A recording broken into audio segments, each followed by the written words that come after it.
My name is Lucille Anderson, and at 67, I never expected to start over. After 45 years in the same house where I raised my son Robert, I found myself packing everything into boxes, my hands shaking with both rage and resolve.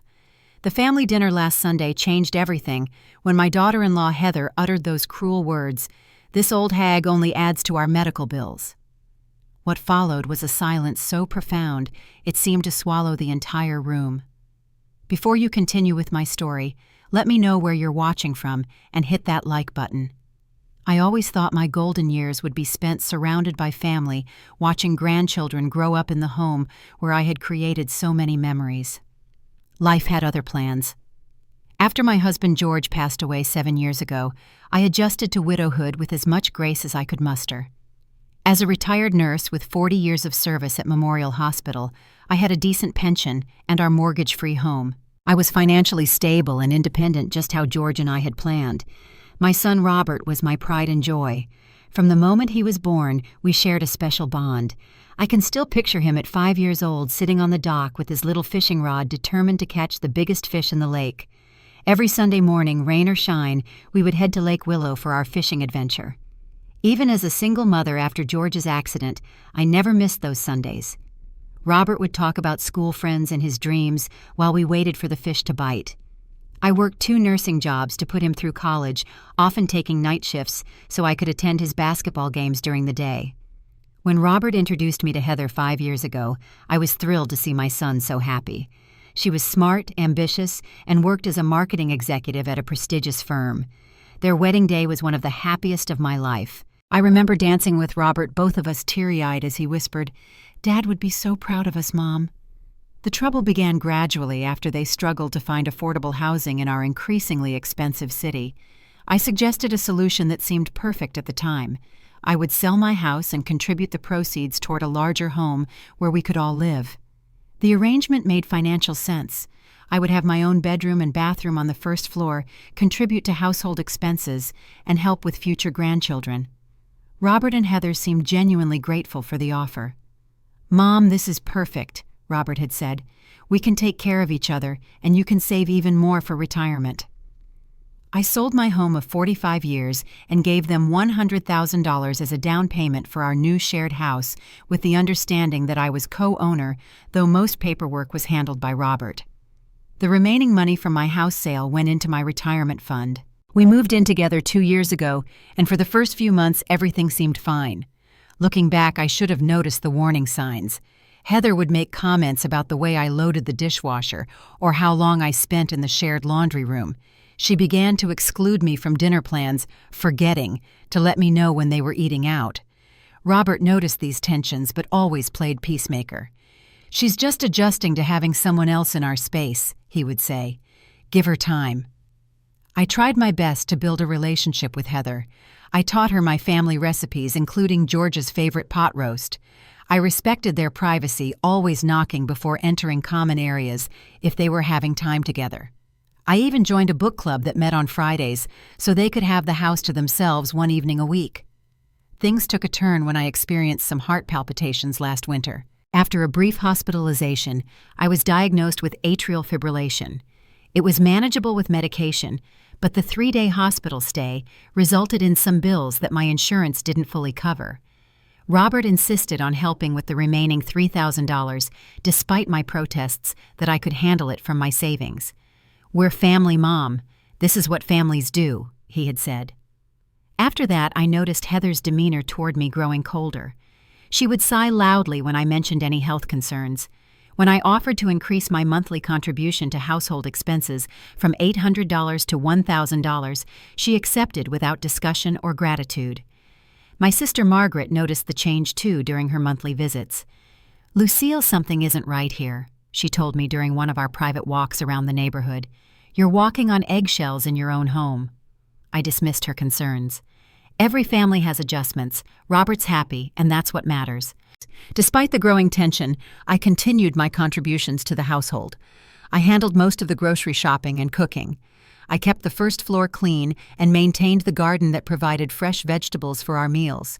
I even paid for a weekly cleaning service as my gift to reduce Heather's stress about household chores. When Robert announced his promotion to senior account manager at his firm, I suggested hosting a family dinner to celebrate. Heather reluctantly agreed, and I spent days planning the perfect menu, including Robert's favorite dishes from childhood and Heather's preferred wine. I invited Margaret Roberts' cousins Michael and Jennifer, and Heather's parents David and Susan. The stage was set for what should have been a joyous family gathering.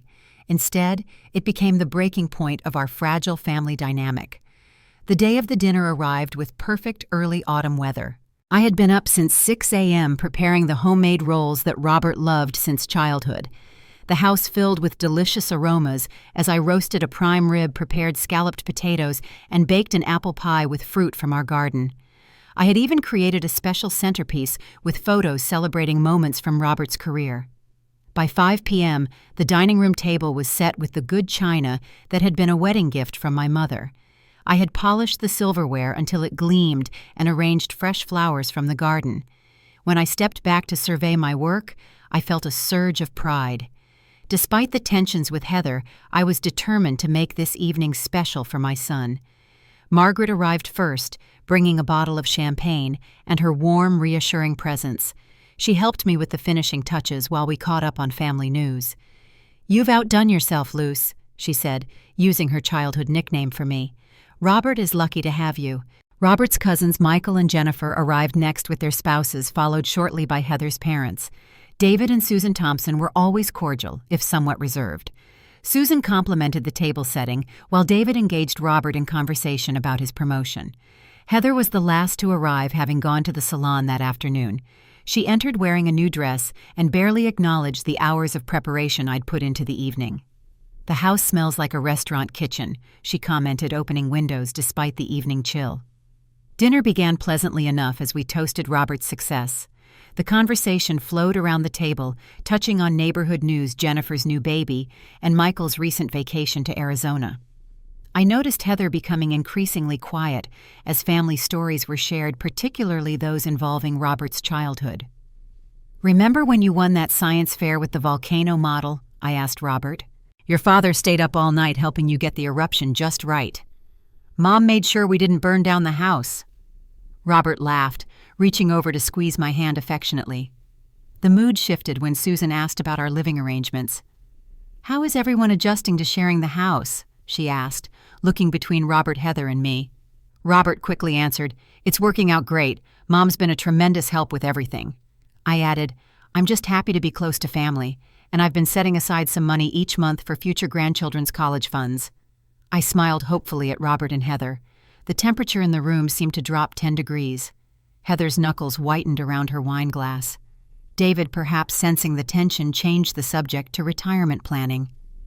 "Susan and I are meeting with our financial advisor next week. The cost of health care alone in retirement is staggering."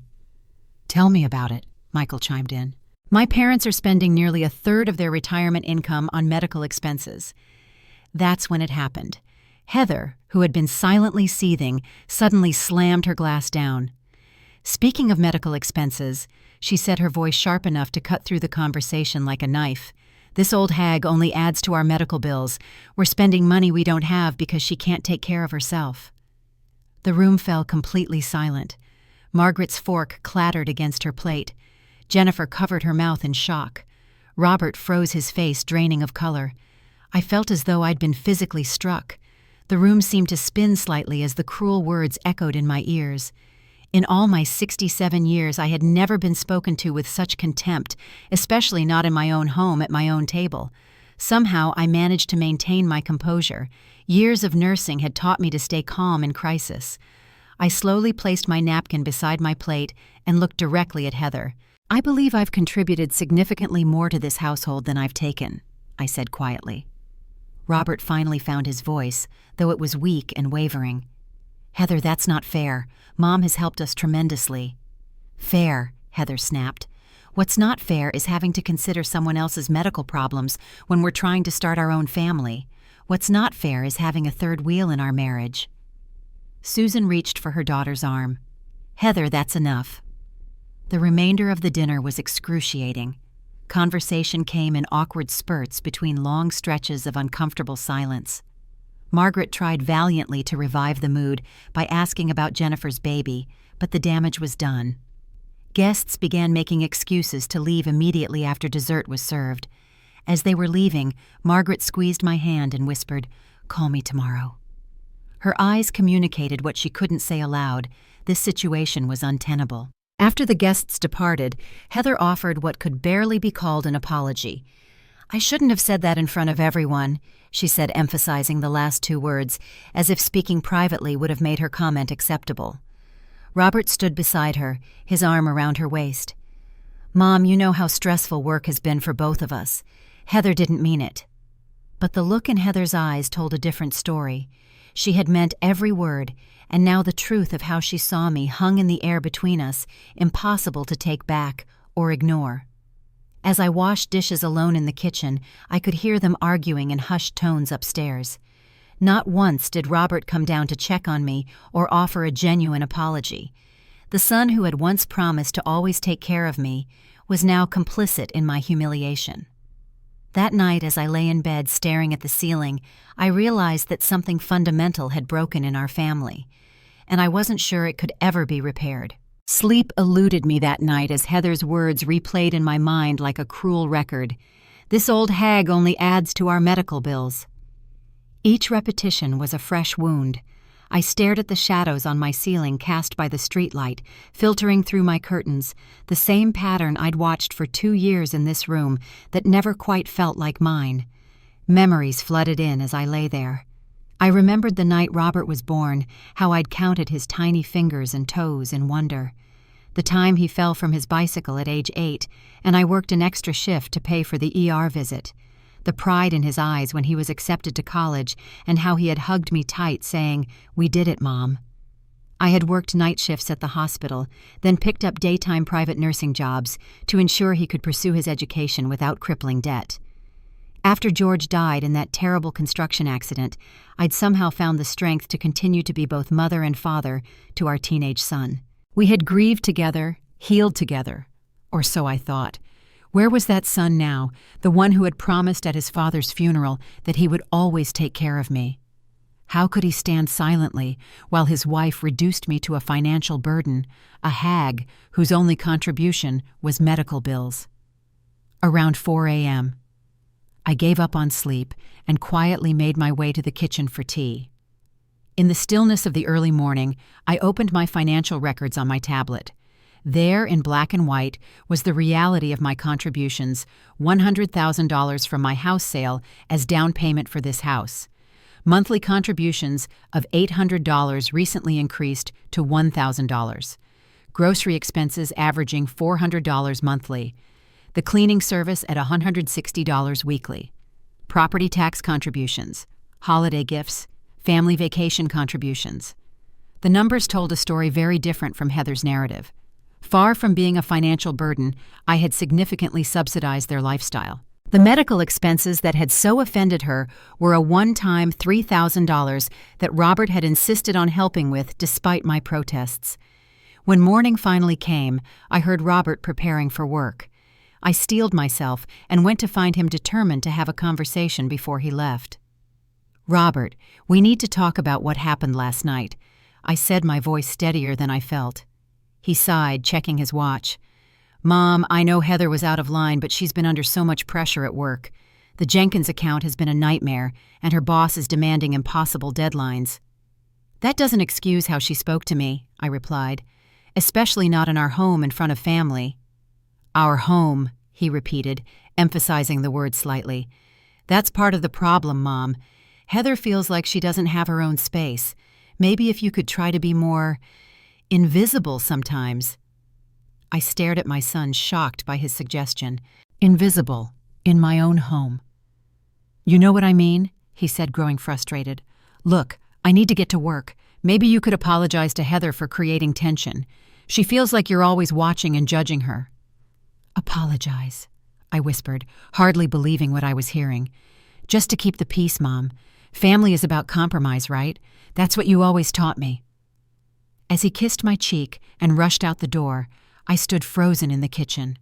This was not the son I had raised. The man before me had become someone who would sacrifice his mother's dignity for an easy life. I called Margaret later that morning, my voice breaking as I recounted the conversation with Robert. "Lucille, this is unacceptable," Margaret said firmly. "You gave them everything, and now they want you to apologize for existing absolutely not." "I don't know what to do," I admitted. "I can't live like this, but where would I go? This was supposed to be my home too." "You can stay with me until you figure things out," she offered immediately. While contemplating Margaret's offer, I received a text from Jennifer Roberts' cousin. "Aunt Lucille, are you okay?" What Heather said was horrible. "Let me know if you need anything." Attached was a screenshot that made my blood run cold. It was a private social media post from Heather to her friends dated 3 weeks earlier. Living with the mother-in-law from hell, constantly interfering, acting like she owns the place. Oh wait, her name is on the deed because Robert felt guilty. Can't wait until we can ship her off to a retirement community and reclaim our lives. There were more screenshots, a litany of complaints about me, how I spent too long in the bathroom, how my old people smell permeated the house, how Robert was too weak to stand up to me. As the reality of how my daughter-in-law truly saw me sank in, something shifted inside me. The hurt began to crystallize into resolve. I had spent my entire life caring for others. First George, then Robert, now Robert and Heather. When had anyone last considered my needs, my dignity? The woman who had raised a son alone, who had navigated widowhood with grace, who had built a respected nursing career while juggling single parenthood, was still inside me. And she was done being treated like a burden. That afternoon I called Frank Wilson, the attorney who had handled George's estate and had been a friend for over 30 years. His secretary recognized my voice and put me through immediately. "Lucille, what a pleasant surprise," Frank said warmly. "How are things with you and Robert?" "That's actually why I'm calling," I replied, explaining the situation in detail. Frank's tone grew serious. "Let me get this straight. You contributed $100,000 to the house purchase. Your name is on the deed as co-owner, and you've been contributing monthly to household expenses. Yes, plus groceries, cleaning services, and property taxes, I confirmed. And now they're treating you like an unwelcome guest. Lucille, you have options here." We scheduled a meeting for the following day. Before hanging up, Frank advised me to gather all financial records related to my contributions to the household. That evening, I carefully went through my files, organizing bank statements, receipts, and the original agreement Robert and I had made before I sold my house. I discovered something significant. The $100,000 I had contributed was documented as a loan to Robert and Heather, not a gift. At the time, it had seemed like a technicality, a way to protect everyone's interests. I slept better that night, a plan beginning to form in my mind. The next morning, I met with Frank in his downtown office. His assistant brought us coffee as we spread my documents across his mahogany desk. "You're in a stronger position than you might think," Frank said after reviewing everything. "Your name is on the deed as co-owner, giving you equal rights to the property. The $100,000 was documented as a loan, not a gift. And there's no formal rental agreement for your occupancy, meaning you're not a tenant, but an owner." "What does this mean practically?" I asked. "It means you have options. You could force a sale of the property through partition action. As co-owner, you have that right if you no longer wish to own property jointly with Robert and Heather." My heart raced at the possibility. Could I do that without their knowledge? Frank leaned back in his chair. "Legally, you're required to notify co-owners of your intent to sell. However, the timing of that notification has some flexibility. I could help you navigate this process discreetly." Over the next week, I met with a real estate agent recommended by Frank. Carolyn Russell specialized in high-end properties in our neighborhood and was confident the house would sell quickly in the current market. "Properties in this area are receiving multiple offers within days of listing," she explained during our private meeting at a coffee shop. "Given the improvements you've described and the current demand, we could list considerably above what was paid 2 years ago." While Robert and Heather were at work, Carolyn came to evaluate the house. Her estimate exceeded my expectations. The housing market had surged in our area, and the gardening and kitchen updates I had supervised had increased the property's value significantly. As my plan took shape, I began quietly preparing for a new chapter in my life. I researched senior living communities, not the retirement homes Heather had cruelly mentioned, but vibrant communities for independent adults over 55. Willow Creek Estates, about 30 miles from the city, caught my attention. It offered individual apartments with community amenities like a pool garden plots and social activities. During a private tour, I was drawn to a sunlit one-bedroom unit with a small patio perfect for container gardening. "We have a waiting list typically," the manager explained, "but we just had a cancellation for this unit. If you're interested, you could move in as early as next month." I put down a deposit that day, feeling both terrified and exhilarated. Next, I opened new bank accounts at a different bank and arranged for my pension to be redirected once I moved. I contacted my doctors to prepare for transferring my medical records. Each step was another brick in the foundation of my new independent life. The most painful part was deciding what to take with me. The apartment was smaller than my current space, requiring difficult choices.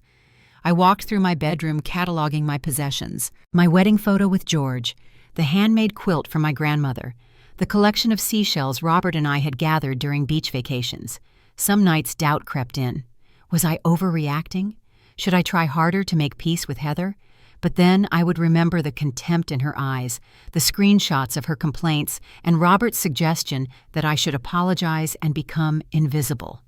No, I deserved better. I had raised my son to be a man who stood up for what was right. If he couldn't recognize that, perhaps this would be his lesson. I created a detailed accounting of every penny I had contributed to their household, from the initial $100,000 to the weekly groceries and monthly expenses. The total was staggering even to me. This wasn't just about money, but the document would make it impossible for them to maintain the fiction that I was a financial burden. The final piece fell into place when Robert mentioned an upcoming business conference. He and Heather would be attending a 3-day marketing summit in Chicago the following month. "That sounds wonderful," I said, keeping my voice neutral. "You both deserve some time away." As they discussed their travel plans over dinner, I mentally finalized my timeline. While they were gone, I would execute the plan I had spent weeks perfecting.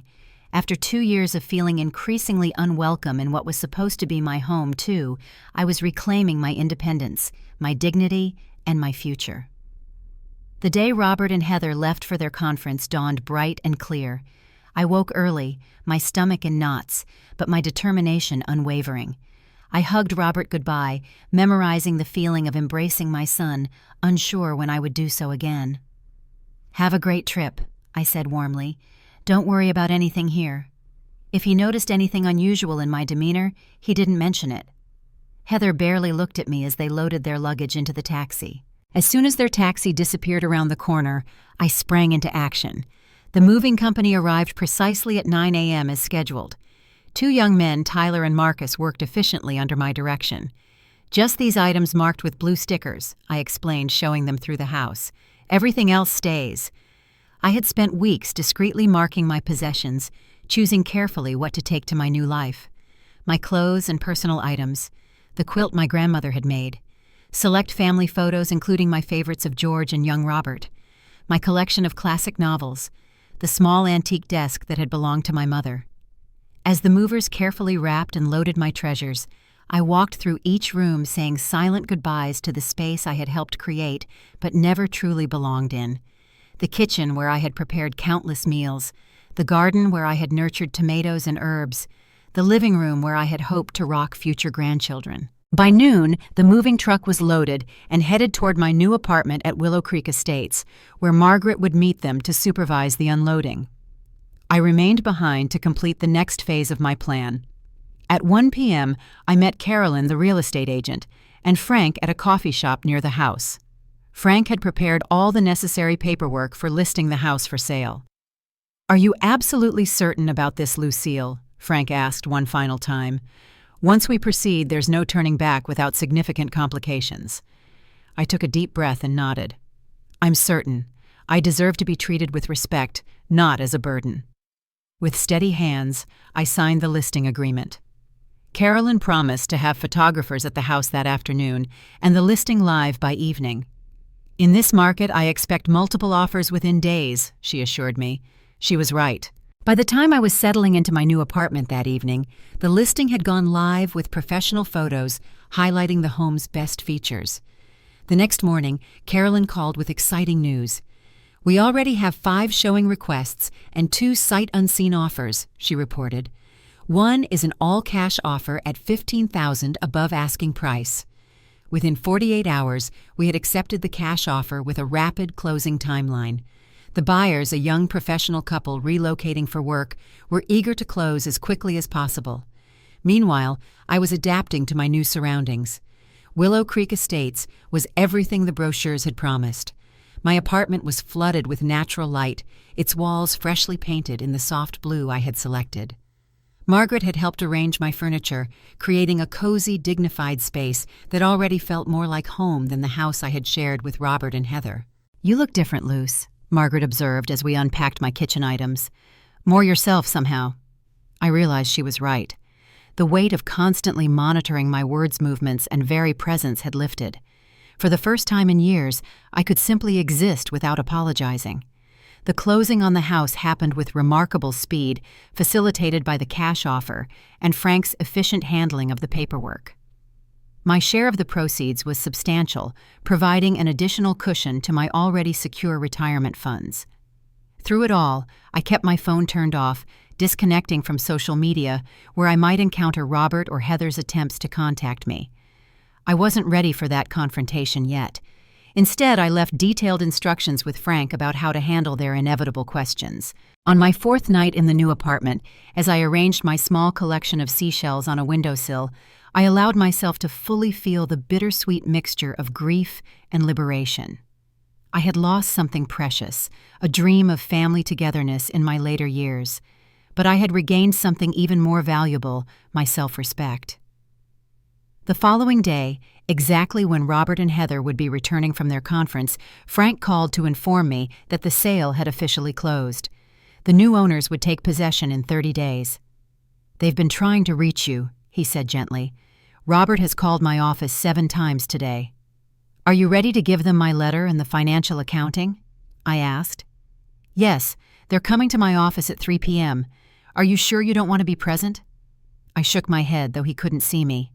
"No, the documents speak for themselves. I'm not ready to see them yet." As 3 p.m. approached, I sat on my new patio with a cup of tea watching hummingbirds visit the feeder Margaret had given me as a housewarming gift. I imagined Robert and Heather entering Frank's office, their confusion giving way to shock as they learned the truth. Part of me ached for my son, but a stronger part knew this was necessary, not just for me, but ultimately for him too. Robert and Heather returned from their conference to find a lockbox on the front door of their home. Their keys no longer worked.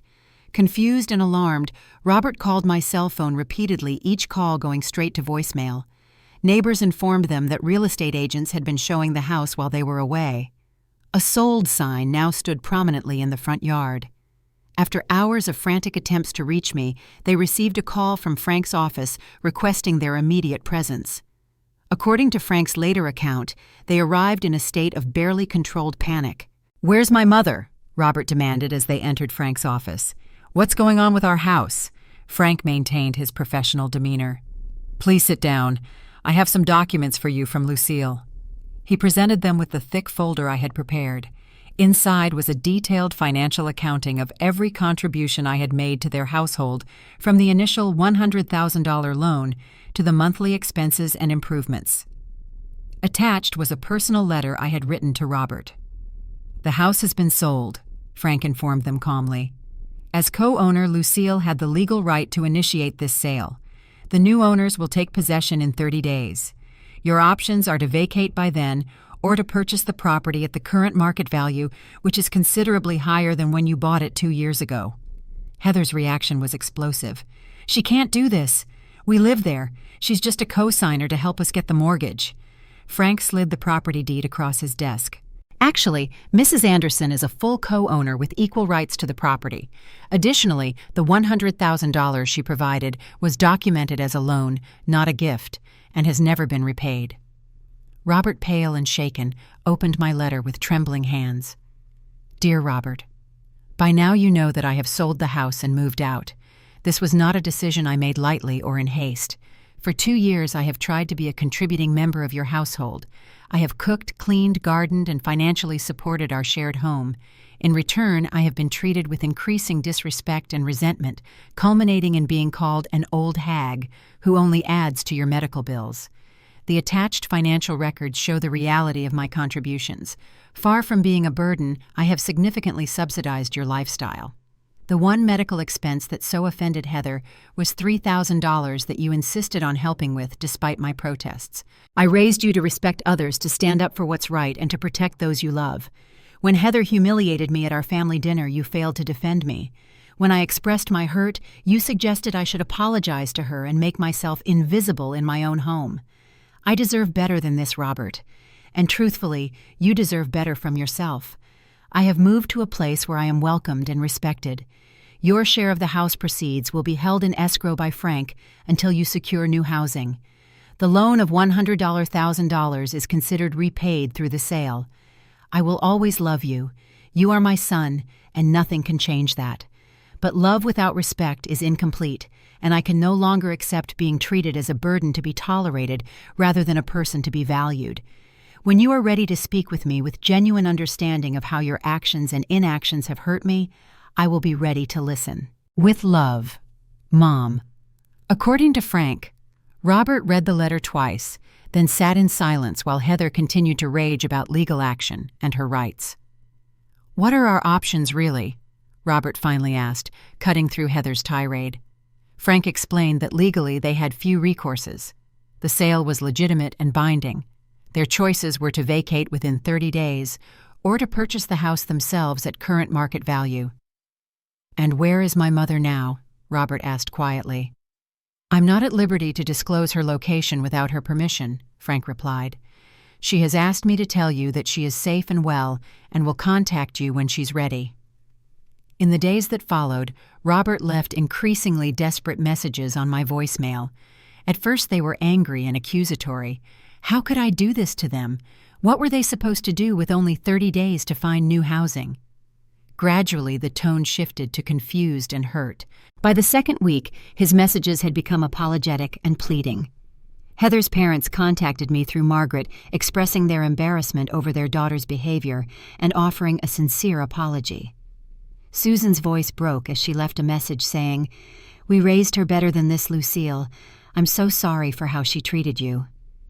Meanwhile, I was adjusting to life at Willow Creek Estates. The community was vibrant, filled with interesting people with rich life experiences. I joined a gardening club and volunteered at the small library. My neighbor Elaine, a retired high school principal, became a fast friend, introducing me to other residents and including me in their weekly card games. To my surprise, I discovered a painting class offered in the community center. I had always wanted to try painting, but never found the time between work and raising Robert.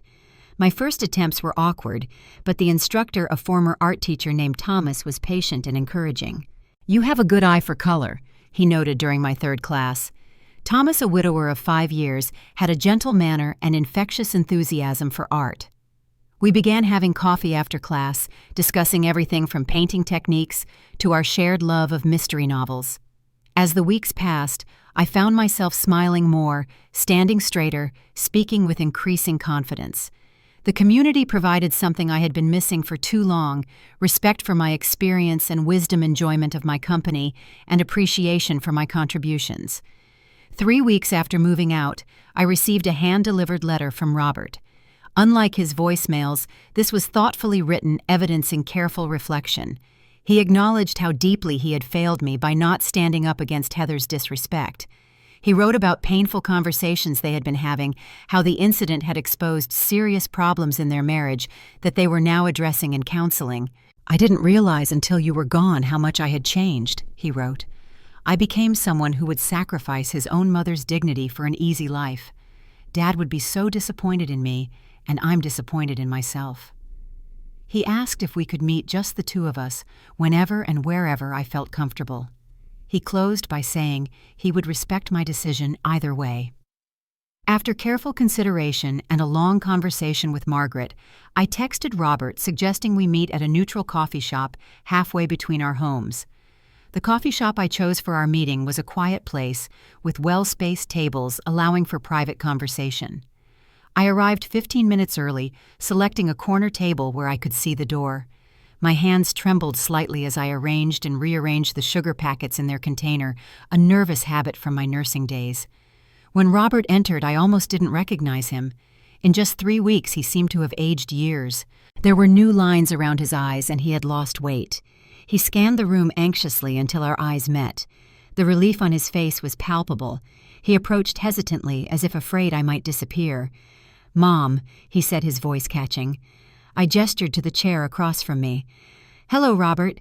He sat down, his eyes never leaving my face. "You look good," he said finally. "Different somehow." "I feel different," I admitted. "Stronger." An awkward silence fell between us, filled with 3 weeks of absence and years of unaddressed issues. Robert broke it first. "Mom, I'm so sorry." He began, his voice thick with emotion. What Heather said was inexcusable, but my silence was even worse. I should have defended you immediately. I took a slow sip of my tea, giving myself time to formulate a response. "Yes, you should have. But it wasn't just that night, Robert. It was 2 years of small moments where you chose the path of least resistance rather than standing up for what was right." He nodded, accepting the truth of my words without defensiveness. "I know. I've been thinking about it constantly. I became someone I never wanted to be, someone Dad would have been ashamed of." "Your father believed in treating people with dignity." I agreed. "He taught you that by example." "I forgot those lessons somewhere along the way," Robert admitted. "It took losing you to remember them." We talked for nearly 3 hours. Robert described the shock of finding the house sold, the humiliation of having to explain to friends why they were suddenly moving, and the painful conversations with Heather that followed. "We've started counseling," he explained. "There were issues in our marriage that I was ignoring by focusing on keeping peace at any cost. Heather has some deep insecurities that she expresses as control and resentment, but that doesn't excuse how she treated you." "And how are things now?" I asked, genuinely concerned despite everything. "Difficult but honest. For the first time, we're really talking. She's beginning to understand how wrong her behavior was, though she's still working through her embarrassment and pride." He told me they had found an apartment to rent while they reassessed their future. The proceeds from the house sale had provided them with a substantial down payment fund for when they were ready.